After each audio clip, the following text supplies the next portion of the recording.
Kita masih lagi dalam syarat harus tayamum pada nombor yang kelima. Fardu tayamum Fardu tayamum ke surat 77 yang bawah. Fardu tayamum ada 5 perkara. Yang pertamanya niat, iaitu niat bagi mengharuskan solat ataupun tawaf atau menentuh mushaf ataupun seumpamanya. Debu, sebelum tu kita nak faham debu tayamum ni macam mana.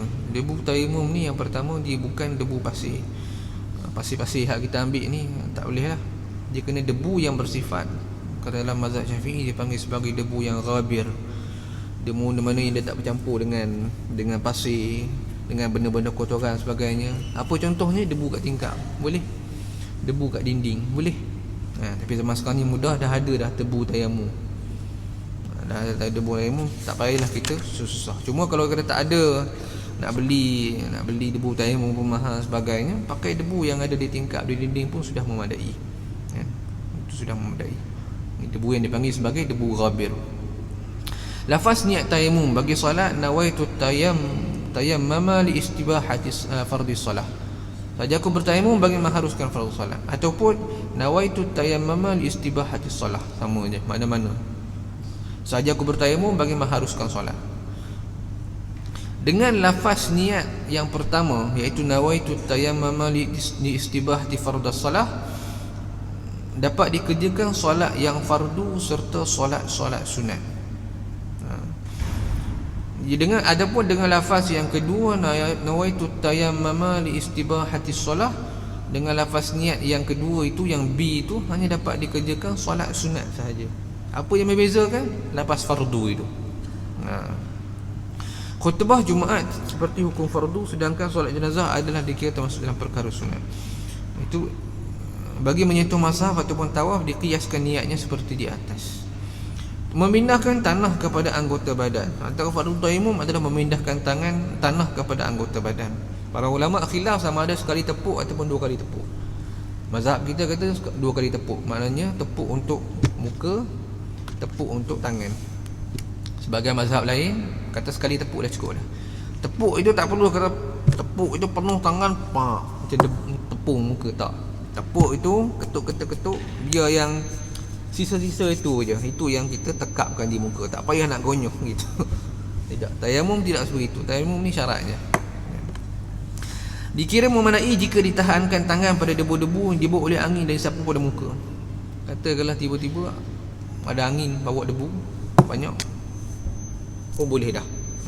Wajib disertakan niat ketika permulaan memindahkan tanah, dan niat ini berkekalan sehinggalah telah menyapu sebahagian daripada muka. Jika berhadas setelah debu dipindahkan, maka hendaklah diperbaharui niatnya dan harus menyapu dengan debu tersebut.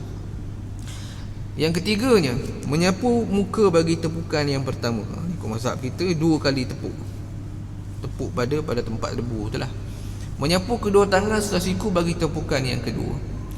Tepukan pada debu tidak dimestikan, malah memadai hanya diletakkan tangan di atas debu yang halus dan debu itu melekat pada tangannya. Malah tak perlu pak gitu kan. Tak payah, sekadar tak, itu pun dah okey dah. Tengah orang wah-wah kan, lagi tak ada pula, lagi tengok ada lagi, tak perlu. Sekadar letak itu dah memadai. Sifat wah-wah ni mari daripada syaitan.